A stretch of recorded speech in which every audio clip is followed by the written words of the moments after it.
அழகே அழகு சீரியலில் டுடே எபிசோடில் நம்ம பாக்கியராஜ் இருந்துட்டு வீட்டுக்கு தேவையான எல்லா பொருளையும் மளிகை கடையில் வாங்கிட்டு வண்டியில் எல்லாத்தையும் ரெடி பண்ணி வச்சிட்ருக்காரு. அந்த நேரத்தில் ஆப்போசிட்டில் நம்ம தங்கராஜ் இருந்துட்டு ஒருத்தர்கிட்ட நின்று பேசிக்கிட்டு இருக்காங்க. அவங்களும் கொஞ்சம் ஊர் தள்ளி வந்து நிலம் இருக்குது, அதை நீங்கள் வாங்கிக்கிறீங்களா? ஏற்கனவே வேணுன்ற அளவுக்கு மேலேயே நான் வாங்கி போட்டாச்சு, இதுக்கு மேலேயும் நான் எங்கேயும் வாங்கி போகிற ஐடியா இல்லை, எனக்கு வேண்டாம் அப்படின்ற மாதிரி பேசிக்கிட்டு இருக்காங்க.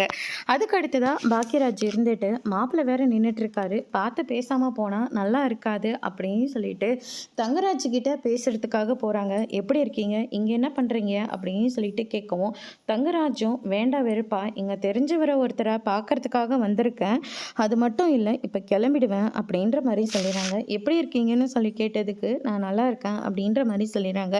அதுக்கு அடுத்ததா சரி வீட்டுக்கு தேவையான மளிகை பொருளை தான் வாங்கிட்டு இருந்தேன், இப்போ வாங்கி முடிச்சிட்டேன், நான் கிளம்புறேன்னு சொல்லிட்டு பாக்கியராஜும் அங்கேருந்து கிளம்பிடுறாங்க. தங்கராஜு கூட பேசிகிட்டு இருக்கிறவர், இவர் உங்கள் மச்சம் தானே, எனக்கு பேங்க்கில் ஒரு வேலை நடக்க வேண்டியதாக இருக்குது, லோன் அப்ரைசல் பண்ணணும், அதனால் இவர்கிட்ட சொல்லி கொஞ்சம் வேலையை முடிச்சு கொடுங்கண்ணே அப்படின்ற மாதிரி சொல்லிட்டு இருக்காங்க. இவர் வெறும் கேஷியர் தானே, உங்களுக்கு இது தெரியாதா, இவர் தான் அங்கே மேனேஜராக இருக்கார் அப்படின்ற மாதிரி சொல்லிட்டு இருக்காங்க.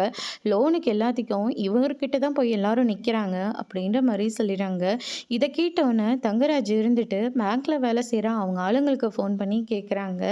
பாக்கியராஜ்ன்றவர் அவர் அசிஸ்டன்ட் மேனேஜராக இருக்கார் அப்படின்ற மாதிரி சொல்லிடுறாங்க. இதை கேட்டோன்னே பாக்கியராஜுக்கு ரொம்பவே அதிர்ச்சியாக இருக்குது. அதுக்கடுத்ததான் இந்த சைடு வந்து பார்த்திங்கன்னா சுரேஷ் இருந்துட்டு டியூட்டி முடிச்சுட்டு வீட்டுக்கு வராங்க. வந்ததுக்கப்புறமா ஃப்ரெஷ்அப் ஆகிட்டு டவலை வேணும்ன்ட்டே மதி வர்றாங்கன்னு தெரிஞ்சும் டவலை தூக்கி பெட் மேலே போடுறாங்க.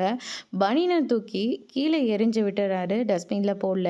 அதுக்கு அடுத்ததாக வந்து பார்த்திங்கன்னா நம்ம மதி இருந்துட்டு அந்த டவலை தூக்கி கீழே போட்டு விட்டுறாங்க. அந்த பனினியும் வாஷ் பண்ணுறதுல போடவே இல்லை. அதுக்கு அடுத்ததாக சுரேஷ் வராரு. அந்த டவலையும் பனினியும் பார்த்த உடனே ஏன் இதெல்லாம் கூட உன்னால் எடுத்து வைக்க முடியாதா, அது உங்களுக்கு தெரியாதா, ஈர டவலை இப்படி தான் பெட் மேலே போடுவாங்களா, உங்களுக்கு தேவைன்னா கூடையில் போட்டால் நானே வாஷ் பண்ணுற போது எடுத்துகிட்டு போய் போடுவேன், அப்படி இல்லாட்டி இந்த ரூம் ஃபுல்லாக நீங்கள் போடுற எல்லா அழுக்கு துணியும் அப்படியே தான் இருக்கும் அப்படின்ற மாதிரி சொல்லிடுறாங்க. இதை கேட்டோன்னே நம்ம சுரேஷ் இருந்துட்டு நீ அடங்கவே மாட்டியா, எப்போவுமே இவ்வளோ திமிரோடு தான் இருப்பியா அப்படின்னு சொல்லிட்டு பயங்கரமாக திட்டிகிட்டு இருக்காங்க. அதுக்கடுத்து தான் வந்து பார்த்திங்கன்னா உங்கள் வீட்லேயும் இப்படி தான் உங்களை நடத்துகிறாங்களா, ஏதோ போனால் போட்டோன்னு உங்கள் கூட அட்ஜஸ்ட் பண்ணிவிட்டு ஒரு ரூமில் இருக்கேன், இல்லாட்டி நடக்கிறதே வேறு அப்படின்னு சொல்லிட்டு மதியம் அங்கேருந்து கிளம்பிடுறாங்க. அதுக்கடுத்து தான் வந்து பார்த்திங்கன்னா இந்த சைடு நம்ம மதி இருந்துட்டு காய்கறியெல்லாம் எடுத்து அடுக்க வச்சுக்கிட்டு இருக்காங்க. சுரேஷ் சாப்பிட்டுட்டு இருக்காரு. நம்ம மலர் தான் வந்து சப்பாத்தி தேய்ச்சி போட்டுட்ருக்காங்க. இந்த சுரேஷ் இன்னும் 2 சாப்பிடு அப்படின்னு சொல்லிட்டு போட்டு கொடுத்துட்ருக்காங்க. என்ன நீ இப்போல்லாம் நைட் ட்ரைவிங் போகிறது இல்லையா அப்படின்னு சொல்லிட்டு கேட்கவும் திருப்பியும் அடுத்த வருஷம் என் பிறந்த நாளுக்கு சொல்லு அப்படின்ற மாதிரி சொல்லிடுறாங்க. இந்த வீட்டில் தான் உங்களுக்கு ஹெல்ப் பண்ணுறதுக்கு ஆள் இருக்காங்கல்ல, தாராளமாக போயிட்டு வர வேண்டியதானே அப்படின்ற மாதிரி சொல்லிட்டு இருக்காங்க. அதுக்கு அடுத்ததாக வந்து பார்த்திங்கன்னா லக்ஷ்மி வந்து மலரு மலருன்னு சொல்லி கூப்பிட்டுட்ருக்காங்க. மலரும் பதறி அடிச்சுட்டு போகிறாங்க.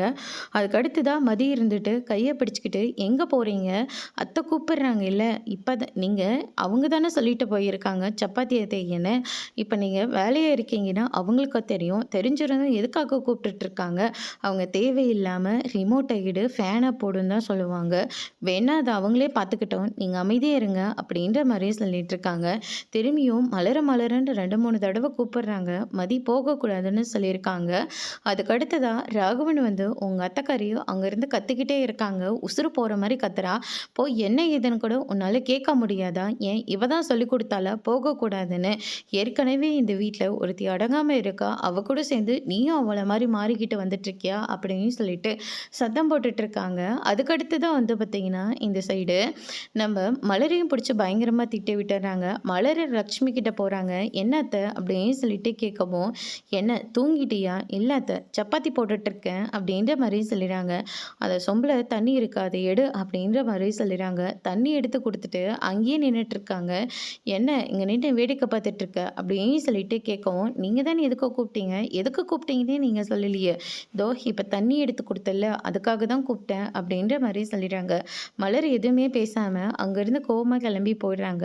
என்னாச்சு அப்படின்னு சொல்லிட்டு கேட்கவும் பார்த்தீங்களா அண்ணி, அம்மா கூப்பிட்ட போதே சரியான நேரத்துக்கு நீங்கள் போயிருக்கலாம் இல்லை, இப்போ நீங்கள் போகாதனால இவ கூட சேர்ந்துக்கிட்டு இப்போ நீங்களும் திட்டு வாங்கிட்டு இருக்கீங்கல்ல, எதுக்கு உனக்கு இந்த வேலை? நீயும் திட்டு வாங்குற, அவங்களுக்கும் திட்டு வாங்கி கொடுக்குற. உன்னோட வேலையை உன்னால் பார்த்துட்டு அமைதியாகவே இருக்க முடியாதா? அப்படின்ற மாதிரி சொல்லி திட்டிட்டு இருக்காரு. அதுக்கு அடுத்து தான் வந்து பார்த்தீங்கன்னா, இந்த சைடு அவங்க தண்ணி எடுத்து குடுக்கறதுக்காக தான் என்ன கூப்பிட்டுருக்காங்க அப்படின்ற மாரி சொல்லிறாங்க. இத கேட்டோனே மதிக்கு ரொம்பவே கோவம் வருது. அதுக்கடுத்து தான் நம்ப ரேவதி இருந்துட்டு பசங்க விளையாடுறத வந்து பார்த்துக்கிட்டு இருக்காங்க. அப்ப தங்கராஜ் வராங்க. "சாப்பிட்டீங்களாடா?" அப்படின்னு சொல்லிட்டு கேட்கவும், "சாப்பிட்டேங்கப்பா" அப்படின்ற மாரி சொல்லிறாங்க. "சரி நான் போய் அப்பா ஃப்ரெஷ் அப் ஆயிட்டு வரேன். நீங்க சமத்தா விளையாடுங்கன்னு" சொல்லிட்டு உள்ள போயிட்டு ஃப்ரெஷ் அப் ஆயிட்டு வராரு. "ஆமா, உங்க அண்ணன் இப்ப என்னவா இருக்காரு? கேஷியரா தான் இருப்பாரு" அப்படின்ற மாரி சொல்லிறாங்க. "உங்க அண்ணன் மேனேஜர் ஆயிட்டாரு. ரோட்ல ஒரு ரூ. 2 கிடைச்சா கூட உடனே உனக்கு ஃபோன் பண்ணி சொல்றவரு, இப்ப அப்பாயின்ட்மென்ட் வாங்கியிருக்காங்க. உனக்கு தெரியவே தெரியாதா?" அப்படின்ற மாரி சொல்லிறாங்க. "நிஜமாவா சொல்றீங்க? அண்ணன் இத்தன வருஷம் பேங்க்னா பேங்க்கவே கதியா கிடக்கும். அதுக்கு இப்பவாச்சு ப்ரமோஷன் கிடைச்சது. ரொம்ப சந்தோஷம். அப்பன்னா இன்கிரிமெண்ட்லாம் குடுப்பாங்கல்ல? குடுத்துருப்பாங்கண்ணே" அப்படின்ற மாரி சொல்லிறாங்க. இத கேட்டோனே நம்ம ரேவதி இருந்துட்டு பொய் சொல்றாங்கன்னு சொல்லிட்டு நம்ம தங்கராஜ் வந்து கண்டுபிடிச்சிடுறாரு.